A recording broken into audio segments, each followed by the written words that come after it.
I never planned on working night security. But when you're broke, 2 months behind on rent, and your phone screen keeps lighting up with final notice messages, you stop thinking about what you want to do and start thinking about what you can stand. That's how I ended up driving up a narrow mountain road last December. Chains clanking on my tires, the headlights catching flurries of snow, swirling like ash. Somewhere up ahead, hidden in the darkness, was the Hollow Pines Ski Lodge, my new place of work. It was supposed to be seasonal work. The manager on the phone had said it like it was a selling point, but all I'd heard was, "You'll be out of here by spring." The idea of being paid to sit in a warm lobby while tourists drank hot chocolate and took midnight dips in the heated pool, it sounded like the easiest money I'd ever make. But as I passed the last gas station at the base of the mountain, the one with the peeling red roof and the single flickering pump light, I noticed something strange. A group of locals stood in the snow just outside the store. They weren't smoking or talking. They were watching my car. When I slowed to take the sharp turn onto the lodge's road, one of them lifted a hand. It wasn't a wave. It was more like a warning to stop.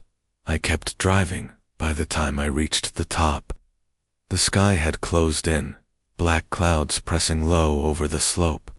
The lodge emerged from the dark like a mirage, a massive timber building with wide stone steps and strings of warm yellow lights glowing through the snowfall. It looked inviting, almost too inviting, like a postcard trying a little too hard. I parked where the sign told me, "Staff parking only," and stepped out into the wind. The cold hit so hard it felt personal, biting through my jacket, scraping my lungs. The snow underfoot wasn't soft. It was crusted, brittle, like it had frozen mid-melt. Inside, the air was warm and faintly scented with cedar. The lobby stretched upward in a cathedral-like space, with a roaring fireplace on one end and glossy wood floors that reflected the light. At first glance, it was everything I'd pictured. Luxury, comfort, safety. But the silence that was wrong. It wasn't the peaceful, muffled quiet of fresh snow. This was different. It was the absence of something I couldn't name, as if the building was holding its breath. A man, in a dark wool coat, emerged from behind the front desk. His hair was gray at the temples, his face lined, his expression unreadable. "You're the night hire," he said, not asked. I nodded. He didn't offer a handshake. Instead, he glanced toward the enormous windows that looked out at the slopes. Just black glass now, reflecting the lobby back at us. Double quotes. "Good. We'll get you settled in." I followed him across the lobby, my footsteps echoing too loudly. The lodge looked empty, but there were faint traces of presence, half finished. Drinks on side tables, a pair of gloves abandoned on a chair. It felt as if the guests had just stepped out, but hadn't come back yet. We reached a door marked "Staff Only." He held it open for me. "There are a few things you'll need to know before your shift," he said. His tone was flat, but something, and it made my stomach tighten. I stepped through the doorway into a narrow hallway lined with old framed photographs of the slopes. The images were all in black and white, and in every one, the snow seemed to stretch unnaturally far, swallowing the horizon. He closed the door behind us with a soft click. That sound, it felt like the start of something I wouldn't be able to undo. The hallway behind the staff-only door was much older than the lobby. The polished wood and golden light were gone. Here, the walls were painted an appealing beige, and the lights buzzed faintly above our heads. The man in the wool coat walked with slow, deliberate steps, not looking back to see if I was following. "Names. Harrow," he said at last. "Night supervisor. I'll be the one showing you the ropes." I told him my name, but he didn't acknowledge it. We passed an open door where a single bunk bed sat against the wall. The mattress on the lower bunk was bare except for a folded set of sheets and a heavy wool blanket. "That's yours," Harrow said. "Don't sleep during your shift unless I tell you to. And if I do tell you to, you'll sleep in the chair at the front desk. Never in here. Not after dark." It was such an oddly specific instruction that I almost laughed, but her face was grave, his eyes fixed forward. He led me to the security office, a small room with a desk, a bank of monitors, and a steel thermos sitting in the corner. The monitors showed various parts of the lodge, the lobby, the long hallway of guest suites, the restaurant, the ski lift entrance. One of the screens was dark. "That one's out?" I asked, pointing. "It's not broken," he said. "It's turned off. We don't watch that feed." My skin prickled. "Why?" He ignored the question and opened the desk drawer, pulling out a sheet of thick, yellowed paper. The edges were curled, the ink faded. He set it down in front of me. "These are the rules. You'll follow them exactly, every night." I picked up the sheet. There were 7 rules, each numbered, each written in the same neat, blocky handwriting. Hollow Pines, night security. Winter OPRATONS. The ski lift must remain running from 10 p.m. to 4 a.m., even if no guests are using it. If the lift stops, restart it immediately. Do not enter the slopes after midnight. If you see movement outside, observe from indoors only. Between 2:15 a.m. and 2:45 a.m., avoid looking directly at the east slope. Close the blinds on any east windows during this time. If you hear knocking on the lobby doors after 3 a.m., do not answer. Check the monitor first. If no one is visible, ignore it. Room 6B must remain locked. Do not give out a key. If you find the door open, close it and walk away without looking inside. If the thermos in the security office is empty, refill it with hot water from the restaurant kitchen immediately. Do not drink it yourself. At sunrise, unlock the side door by the ski rental area before any other door. Guests will use it first. I read the list twice. At first, I thought maybe they were traditions or some quirky holdover from when the place was built, but there was nothing playful in the way Harrow watched me read them. "These aren't suggestions," he said. "You break one, you won't last the night." I tried to ask what "won't last" meant, but he was already moving toward the monitors. He pointed to the live feed of the slopes, vast, dark, and empty under the cold glow of the floodlights. "You'll watch these cameras. You'll walk the halls every hour. Keep the lift running, and keep your eyes open. Not everything that moves out there is a guest." I half smiled, waiting for the punchline. It didn't come. Instead, Harrow showed me the front desk, where a ledger sat with names and room numbers written in precise handwriting. There was only one page for the entire season so far, maybe 20 guests in total. "Quiet year?" I asked. "Quieter than most." He glanced at the clock on the wall. "It's 9:45. The lift starts in 15 minutes. I'll be here tonight, but after that, you'll be alone." The thought of being the only person awake in this huge, silent building made my stomach tighten. Still, I told myself the rules were harmless. Weird, sure, but harmless. At exactly 10 o'clock, Harrow led me to the lift control room. The machinery hummed to life with a deep, steady vibration, the chairs swinging slowly into motion outside. Watching them rise into the darkness was oddly hypnotic, like they were being swallowed by the night sky. We stood there for a moment, the sound of the lift filling the space. "You hear it stop," Harrow said quietly. "You run. Don't walk. Don't think you'll restart it before anything else." Something in the way he said anything else made my chest tighten. The rest of the night was a blur of instructions, where the spare keys were kept, which hallways to patrol first, how to log each round in the binder. But no matter what, he explained, my mind kept drifting back to those rules. When my shift officially began at midnight, Harrow handed me the keys and headed toward the staff quarters. "You'll be fine," he said, but there was no conviction in his voice. And just like that, I was alone. The snow outside pressed against the windows like a white wall.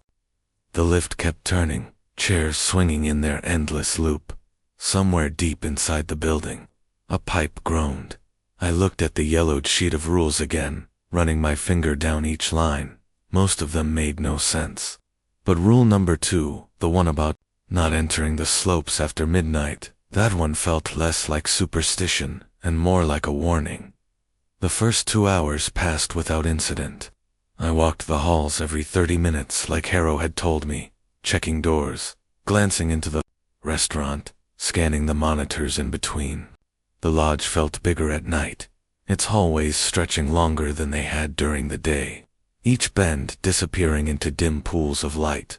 At 1:55 a.m., I was back at the desk, watching the snow swirl past the lobby windows. The ski lift hummed. On the monitor, chairs gliding steadily into the darkness. That was when I saw it, movement on the east slope feed. It was subtle at first, just a shadow sliding between the pools of light from the flood lamps. I leaned closer to the monitor. Something or someone was standing on the slope about 50 yards from the lift. The figure was still, facing the lodge. I checked the clock. 2:03 a.m. Rule number 3 drifted into my mind. Between 2:15 a.m. and 2:45 a.m. Avoid looking directly at the east slope. Technically, I wasn't in that window yet. But the figure wasn't moving, and the longer I stared, the more details emerged. The outline of a heavy coat, something hanging from its side, and the strange way it seemed to sink slightly into the snow, like it wasn't standing on top of it. I grabbed the radio. "Harrow, you there?" Static dot. I tried again. Nothing. Against my better judgment, I left the desk and walked toward the east-facing lounge. The big picture windows gave a clear view of the slope, and if someone was out there, I could at least confirm it with my own eyes. The lounge was empty, except for the faint smell of old coffee. My boots squeaked on the carpet as I approached the window, and there it was, the figure, exactly where it had been on the monitor, still facing the lodge. Still wrong. It wasn't until I saw the face, or what should have been a face, that I realized my mistake. There was no skin, no eyes, no mouth, just a smooth, pale oval, glinting faintly under the floodlights. I stumbled back, my heartbeat thudding in my ears. The figure tilted its head slightly, like it was listening. Then, without moving its legs, it slid forward through the snow, not walking, gliding. I yanked the blinds shut, my hands shaking so hard I almost tore them off the rail. The clock read 2:16 a.m. Cold sweat trickled down my back. I had just entered the forbidden 30-minute window, and I had looked directly at the slope. I stood frozen, waiting for something to happen. The minutes crawled by, the only sound, the steady hum of the lift. At 2:30, the knocking started.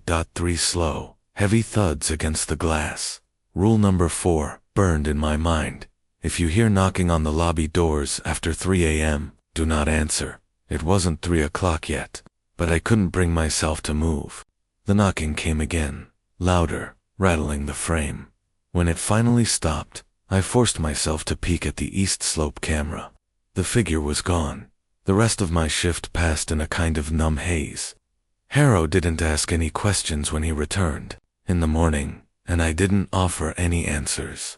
But I couldn't shake the image, that smooth, faceless head under the cold lights, tilting just slightly, like it was memorizing the sound of my breath. The morning after my shift, I barely slept. Every time I closed my eyes, I saw that pale, featureless face floating just beyond the glass, as if it had followed me inside. I told myself it was a trick of the light, a shadow playing games. But deep down, I knew better. When I returned for my second night, Harrow was waiting for me in the lobby. He didn't ask how I was. Instead, he handed me a cup of black coffee and stared at me like he'd been expecting something. "Did you keep the lift running all night?" he asked. I nodded. Double quotes, good. That's rule 1. The ski lift has to stay moving. If it stops, whatever's out there knows. I didn't ask what he meant. Some part of me was afraid of the answer. Around midnight, I settled back into my routine, pacing the halls, checking monitors, counting the endless rotations of the ski lift chairs. At exactly 12:15 a.m., the power flickered, just a brief, subtle twitch, but enough to make the entire building shudder for a second. The monitors went black for nearly 30 seconds. When the screens flickered back to life, I saw it immediately. The lift chairs had stopped. I scrambled to the control panel and hit the restart button. But the machinery groaned in protest, shuddering before grinding back to life. That's when I heard the whisper. It came from the vents near the ceiling, soft and breathy, like someone exhaling.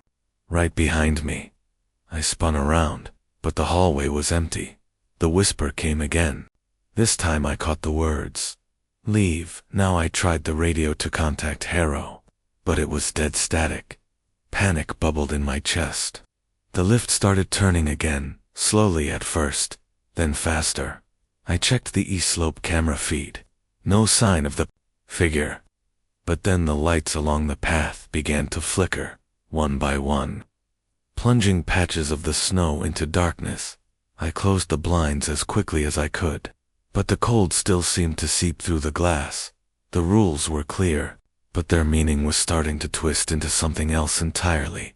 By 1 a.m., the knocking began again. 3 slow, heavy raps.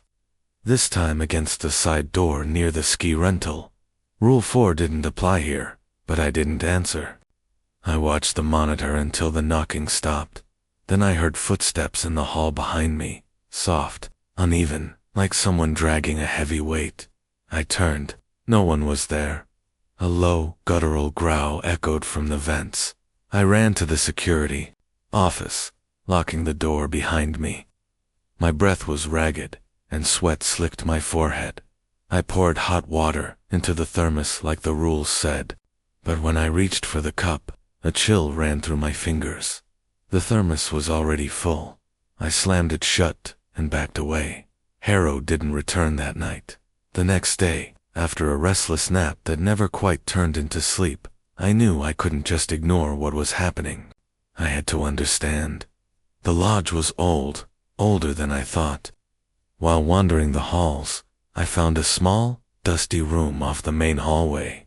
The door was cracked open, revealing stacks of yellowed papers and leather-bound ledgers piled on a creaky desk. Curiosity pulled me in. I brushed dust off the top ledger and opened it. The first entry was dated over 50 years ago.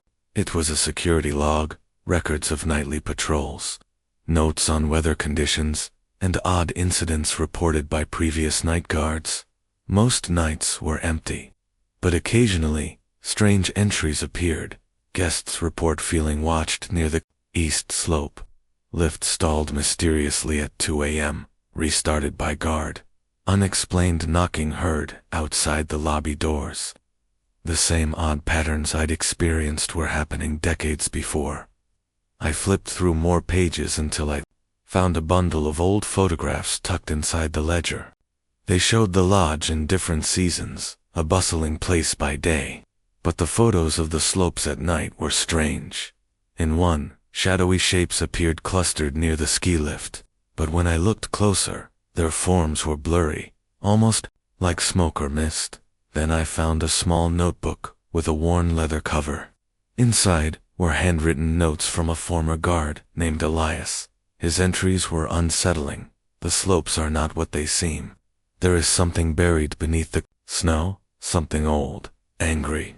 The rules are not to keep us safe from cold or wildlife. They keep us safe from it. I heard it call last night. The knocking is a warning, or a test. Those who answer do not return. I found Ilias's final entry chilling. If you read this, you must understand.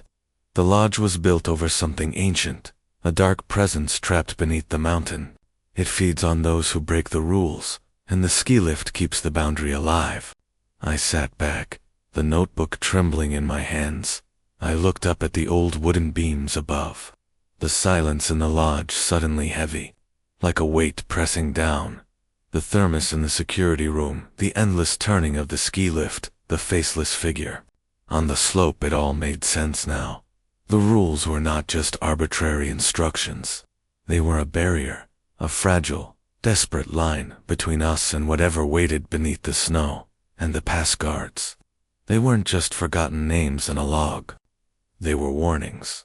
That night, the lodge felt different. The air was thicker, the silence stretched taut like a drawn wire. I knew the past was no longer just history. It was here, waiting. I arrived early, every step heavier than the last. I double-checked the monitors, the slopes, the lobby, the ski lift, all quiet. But the feeling gnawed at me. At 11:50 p.m., the wind outside picked up, rattling the windows. The snowstorm whispered against the walls like a chorus of restless voices.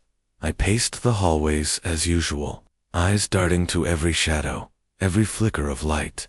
The clock ticked closer to midnight, the hour when rules mattered most. Suddenly, the East Slope camera feed blinked to static. The screen hissed with white noise, then went black. I slammed my fist on the desk. No, not now. A soft tapping began at the lobby doors. 3 slow knocks. I remembered the rule. If you hear knocking after 3 a.m., do not answer. But it wasn't 3 o'clock yet. Heart pounding, I moved cautiously toward the door, eyes flicking to the monitor again. No one there. The knocking continued. Louder now. Irregular. Urgent. I swallowed hard. My hand hovered over the lock. Part of me screamed not to open it. But the other part, the part desperate for answers, pushed me forward. Before I could react, the door creaked open on its own. A cold rush of air slammed into me, carrying the scent of frost and something rotten.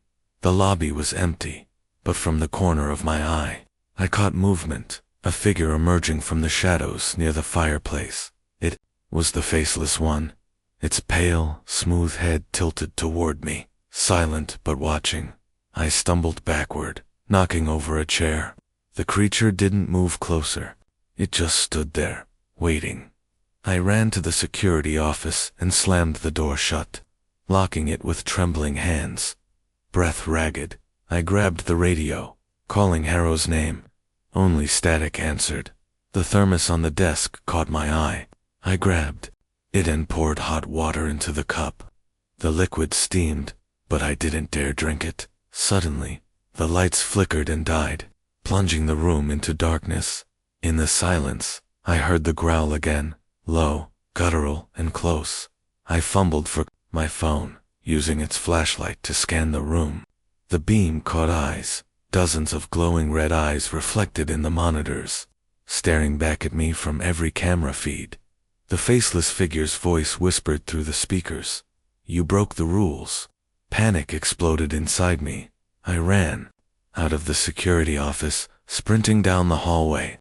The lodge twisted around me, hallways stretching farther than before. Behind me, footsteps not human, thundered closer. I reached the ski lift control room, panting and desperate. The machinery was still running. I slammed the emergency stop, and the roar of the engines died. For a moment, everything was silent. Then, the temperature dropped so fast, my breath froze in the air. A voice echoed behind me, cold and cruel. On the desk lay a single, folded note in the same faded handwriting as the rules. If you're reading this, you're already part of it. The lodge chooses its guardians. Harrow was mine, but he lost himself. Now, it's your turn. The words hit me like a punch. Harrow wasn't just an employee. He was trapped here, bound to the lodge and its dark secret. I felt a presence behind me, cold and heavy. I spun around to see Harrow, or what was left of him. His eyes were sunken, his face pale and drawn, but his mouth curled into a bitter smile. They warned me, he whispered. The rules keep it contained. But you broke them. What is this place? I asked, voice shaking. It's a prison, he said, voice ragged. For something beneath the snow, the ski lift, the knocking, the faceless watcher, they're all part of it. I've tried to resist, but it consumes those who fail. He took a step toward me, and I realized he wasn't fully himself anymore. I stayed to protect this mountain, but the cost is too high. Suddenly, his expression hardened. I won't let you leave. Fear surged as I backed away. The lodge's walls seemed to close in, shadows stretching like claws. I didn't know if Harrow was possessed, cursed, or broken, but I knew I couldn't trust him, and worse, I wasn't sure if anyone could ever leave this place alive. Panic roared through me like wildfire. Harrow's twisted smile and hollow eyes haunted my every step as I scrambled through the maze of corridors. The lodge that once felt familiar had become a labyrinth of shadows and threats. I clutched the folded rules in my hand, the only guide through this nightmare. But one rule above all echoed in my mind: never stop the ski lift. As I ran, the hum of the ski lift filled the distance, a steady heartbeat keeping the darkness at bay. If it stopped again, I was sure I'd be swallowed whole. I darted into the control room, the cold metal console gleaming under flickering lights. My hands trembled as I checked the monitors. The faceless figure wasn't on any screen yet. Behind me, footsteps echoed, slow and deliberate. Harrow was coming. I had a choice: run and risk being hunted in the endless night, or stand and fight a man who'd become something else entirely.